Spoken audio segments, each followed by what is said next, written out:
देखिए, इस भारी भीड़ को समेटने के लिए जंगल में एक शेर की आवश्यकता पड़ती है। मोदी जी को लाना चाहिए। मोदी जी भी कर रहा है क्योंकि लोग को जो है, जो लोग है ज्यादा वर्ग का कोई वैल्यू नहीं देता, पढ़ लिख के बेरोजगारी पड़ा हुआ है। और मोदी जी ने बोला था कि मैं आपके बैंक को आपके उंगली पे ला दूंगा। आप डिजिटल पेमेंट का उदाहरण ले ले, पूरे वर्ल्ड में इसका लोहा माना गया है। उसको ध्यान से, आखिर आप मुख्यमंत्री हैं, सभी जाति को देखना, क्या यादव को छोड़ देना, मुसलमान को छोड़ देना, हाँ सभी को देखना। राम मंदिर नहीं, 370 धारा भी लागू खत्म किया है। बहुत प्रोग्रेस किया है मोदी जी ने। नीतीश जी को आना ही चाहिए, बहुत कुछ किया है नीतीश जी भी। ऐसा नहीं कि नीतीश जी कुछ नहीं किया है, बहुत कुछ किया है भी। दोस्तों नमस्कार, इस वक्त हम आ गए हैं बखरी स्टेशन पे और ये जानने आ गए हैं कि दरअसल लोकसभा चुनाव का माहौल क्या है और यहाँ के लोग जो है किन्हें जो है अपना बहुमत डालना चाहते हैं। तो आइए कुछ लोगों से बात करते हैं और जानेंगे कि यहाँ का माहौल क्या है। तो इस बार क्या माहौल लग रहा है राजनीति का, किसका सरकार बनने जा रहा है? सरकार आप लोग मीडिया के बंधु हैं तो आप लोगों को पता ही होगा कि वैसी सरकार बने जो देश हित में काम करे, जो राष्ट्र हित में काम करे, जिसकी नीति आगामी 5 वर्षों की ही नहीं बल्कि विगत 10 वर्षों 15 वर्षों तक भारत को परम वैभव पे ले जाए, वैसी उसकी नीति हो। वैसे व्यक्तियों का चुनाव हम करेंगे। तो आपकी नज़र में ऐसा कौन नेता लगता है जो राष्ट्र के लिए काम कर रहा हो? ये किसी से छिपा नहीं है और आप लोग भी कवरेज करते होंगे विभिन्न गांव में, विभिन्न शहरों में जा कर के। राष्ट्रहित की जो बात करता है, एकमात्र अभी वर्तमान में जो पार्टी है वो बीजेपी है। और विपक्ष की जहाँ तक बात की जाए, विपक्ष में ऐसा कोई चेहरा नहीं है जिसकी राष्ट्रनीति है। उसमें से विपक्ष के एक राजनीतिक दल CPIM का अब घोषणा पत्र देख लीजिए, जो ये बोल रहा है कि भारत जैसे इतने विशाल जनसंख्या वाले देश को परमाणु विहीन कर देंगे हमारे सत्ता में आएंगे तो जनता वैसे लोगों को कभी भी सत्ता में आना नहीं आने देगी, ऐसा हमारा मानना है और यहाँ के जनताओं का मानना है। तो तेजस्वी जी जो है एक आरोप लगा रहे हैं कि सबसे बड़ा मुद्दा है नरेंद्र मोदी जी का राम मंदिर का। तो वो एक अपने भाषण में भी कह रहे थे कि राम मंदिर ज़रूरी नहीं था, इसके जगह कॉलेज बना देते, दवाएं के लिए हॉस्पिटल खोल देते। तो आप बताइए, दुआ भी चाहिए या सिर्फ दवा चाहिए लोगों को? दुआ और दवा की बात जहाँ तक आती है, तेजस्वी जी से हमारा आग्रह रहेगा कि वो इस चुनाव के जस्ट उपरांत, क्योंकि चुनाव में उनकी राजनीतिक व्यस्तता होगी, चुनाव के उपरांत जाके अयोध्या का दर्शन करें। अयोध्या के वहाँ की जो इकोनॉमी बदली है उससे वो अवगत हो। प्रत्येक दिन 4 से 5 लाख श्रद्धालु, मैं पहली बार इस बार लगा के 3 बार वहाँ पे जा चुका है। माँ बाप को, माँ और मौसी सबको लेके जा चुका हूँ। वहाँ प्रत्येक दिन 5 से 7 लाख लोग जो हैं दर्शन करते हैं। और वहाँ के मैंने एक स्थानीय व्यक्ति से पूछा, जो स्थानीय व्यापार थे वहाँ के, मैंने उनसे पूछा कि विपक्ष बोल रही है कि कुछ नहीं हो रहा, राम मंदिर बनाने की आवश्यकता ही नहीं थी। ये तो आप व्यापारिक दृष्टिकोण से देख ले, परंतु सनातन दृष्टिकोण से देखे तो ये 500 वर्षों से चला संघर्ष सनातन संस्कृति ने या हिंदू सभ्यता के लोगों ने किया है। वो हमारे आराध्य हैं, वो बनना चाहिए। क्या आप अपने बच्चे के किस प्रकार का संस्कार चाहते हैं? वो अंग्रेजी संस्कार या राम मंदिर जैसे आदर्श पुरुष को, जो कि रामायण में एक चौपाई भी आती है, प्रातः काल उठी के रघुनाथा, मात पिता गुरु नावहि माथा। तो हमारी देश जो है, हमारी संस्कृति जो है, माँ को सर्वोपरि दी है, आदर्श को सर्वोपरि दी है। आप राम जी की जो कहते हैं कि परिकल्पनाएं हैं, ऐसी नहीं है।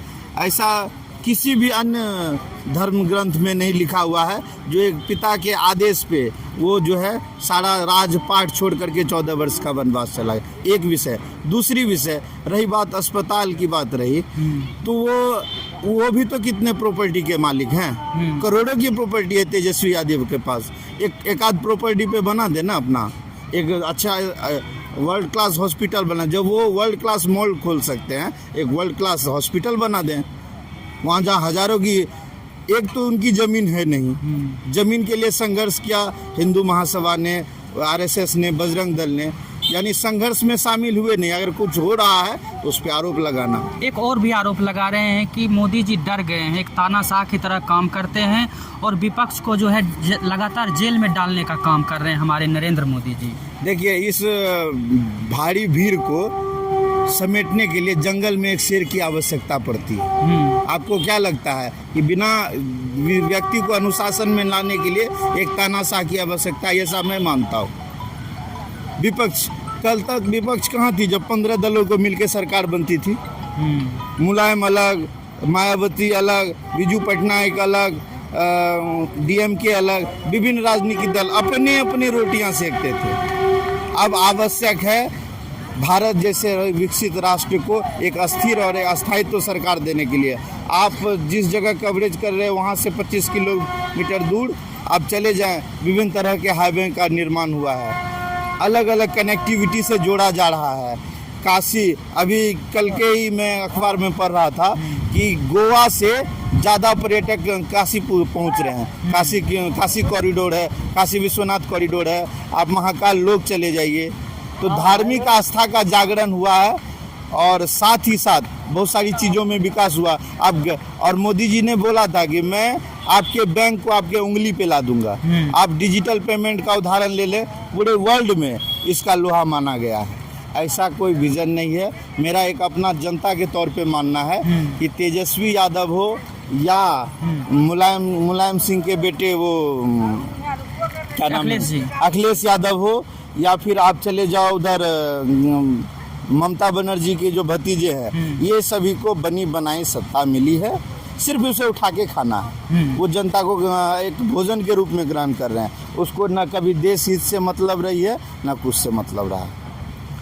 तो इनका साफ तौर पर कहना है कि जो नरेंद्र मोदी जी कर रहे हैं वो सिर्फ देश के हित में कर रहे हैं।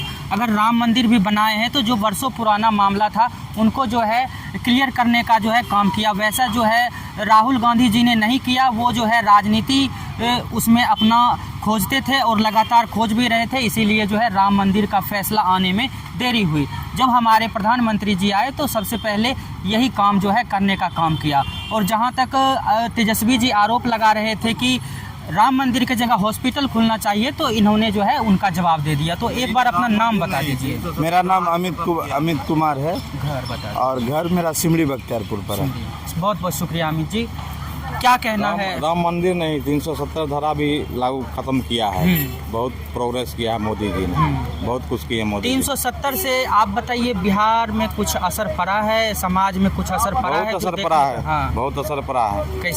कैसे अब लोग कहीं भी आ जा सकता है, जम्मू कश्मीर में लोग जा सकता है, जमीन खरीद सकता है, अपना व्यवसाय कर सकता है, यानी बहुत कुछ कर सकता है। बिहार के लोग भी कर सकता है, ऐसा नहीं है कि कोई नहीं जा सकता। पहले था कि नहीं कोई जा सकता था, कोई जमीन नहीं खरीद सकता था, अभी जमीन खरीद सकता है कि नहीं? नीतीश जी भी बहुत आस लगाए हुए हैं फिर से सत्ता में आने के लिए। नीतीश जी को आना ही चाहिए, बहुत कुछ किया है नीतीश जी भी। ऐसा नहीं कि नीतीश जी कुछ नहीं किया है, बहुत कुछ किया है वो भी। लेकिन विपक्ष जो है उनको कोई महत्व नहीं दे रही है। कह रहे हैं कि जो भी काम किया है वो तेजस्वी जी नहीं किया है। अगर नौकरी भी दिया है तो वो भी तेजस्वी जी नहीं दिया है। क्या कहना है? नौकरी तो नीतीश कुमार बहुत दिया है, ऐसा नहीं कि तेजस्वी जी तो 1 साल आया है, उसके बाद देखिए स्वास्थ्य विभाग में गया है, स्वास्थ्य विभाग का क्या हाल है। अभी सीधे घूस लेता है लोग, अफसर सब घूस लेता है। आप इतना रुपया दीजिए आपका कम हो जाएगा। अभी 1 महीना हम लोग मेडिकल लाइन से जुड़े हुए हैं, तो मान लीजिए कि पहले फार्मासिस्ट का पैसा लेता था, फार्मासिस्ट दुकान पर नहीं रहेगा तो आपको इतना पैसा देना पड़ेगा। अभी है कि अभी सब अस्थिर है, सब अपना अपना कम धंधा ठीक कर सुचारू रूप से कर रहा है। तेजस्वी के साथ बहुत मारामारी हो रहा था। अच्छा, अभी ठीक ठाक है। आपके एरिया में 10 साल में क्या विकास हुआ है? 10 साल में बहुत कुछ हुआ है। रोड बना है, 4 लाइन बना है, केंद्र सरकार से काम हुआ है, हॉस्पिटल का खगड़िया में डेवलप हुआ है। इस बार क्या माहौल कह रहा है आपको? इस बार फिर मोदी सरकार बनेगा। मोदी सरकार बनेगा। क्या नाम है आपका? मेरा नाम आनंद कुमार हुआ, खगड़िया से। इनका कहना है कि मोदी जी जो है फिर से वापस आ रहे हैं। चलिए और लोगों से भी बात करते हैं। मोदी जी ने 10 साल में क्या किया है आपके यहाँ? वोट तो डालते होंगे आप? किए हैं तो बहुत कुछ, लेकिन मोदी जी भी कर रहा है कि लोग को जो है, जो लोग है ज़्यादा वर्ग का कोई वैल्यू नहीं था, पढ़ लिख के बेरोजगारी पड़ा हुआ है, उसको ध्यान से। आखिर आप मुख्यमंत्री हैं, सभी जाति को देखना, क्या यादव को छोड़ देना, मुसलमान को छोड़ देना, हाँ सभी को देखना। तो यादव को बहुत यहाँ कम दे रहा है वैल्यू, अच्छा। छोट जात को ज़्यादा वैल्यू दे रहे हैं। तो इससे नाराजगी है आपके बीच में? नाराजगी तो जो है वे न किया, लेकिन किसी को कोई खोल के नहीं न बताता है कि नाराजगी है। पर लोग ऐसा बहुत लोग है कि अभी कोई झोला छाप डॉक्टर गांव में है, उसके पास लाइसेंस नहीं है, बोल रहा है, तो उसको पकड़ने के लिए आप जा रहे हैं, लेकिन उसको कुछ सभ्यता दीजिएगा तब ना, है? राहुल गांधी जी कह रहे हैं अगर हम सत्ता में आते हैं तो प्रत्येक महिलाओं को 1 लाख रुपया सालाना देंगे, 1 साल में 1 लाख रुपया। तो उस सब में हम लोग नहीं जाते हैं, ये बताइए। तो इस बात का जानकारी था आपको इससे पहले? ना, हम लोग को नहीं मालूम था। तो इस बार किसका चेहरा देखना चाहते हैं, मोदी जी का या राहुल गांधी का? हम कहीं नहीं जाते हैं, घर में रहते हैं, हमको उस सब की पता है। अच्छा, हम लोग नहीं जानते। नहीं मालूम है। नहीं। और लोगों से बात करते हैं, क्या ख्याल है राजनीति का? इस बार किसका चेहरा देखना चाहते हैं? मोदी जी को लाना चाहते हैं या फिर बदलाव चाहते हैं इसमें? मोदी जी को लाना चाहिए। क्या किया है 10 वर्षों में आपके यहाँ मोदी जी ने? बहुत कुछ किए हैं। जैसे में कुछ काम बताइए ताकि लोगों को पता चले हाँ किए हैं। क्या किए, किसान लोग को हेल्प किए हैं, बहुत चीज़ हेल्प किए हैं। अच्छा, और जो आपके यहाँ काम हुआ हो केंद्र सरकार की ओर से? और उतना जानकारी नहीं है जानकारी। और से भी पूछते हैं, क्या कहना है, राजनीति मिजाज क्या कह रहा है यहाँ का? यहाँ का मोदी जी यहाँ का नहीं, केंद्र में वोट तो डालना है ना आपको, वोट तो मोदी जी को लाना चाहते हैं या बदलना चाहते हैं? बदलना चाहते हैं। आपका क्या कहना है, बदलना चाहते हैं कि लाना चाहते हैं? हम नहीं जानते। नहीं जानते हैं, कोई बात नहीं। इस बार राजनीति मिजाज क्या कह रहा है, मोदी जी आएंगे या फिर चले जाएंगे?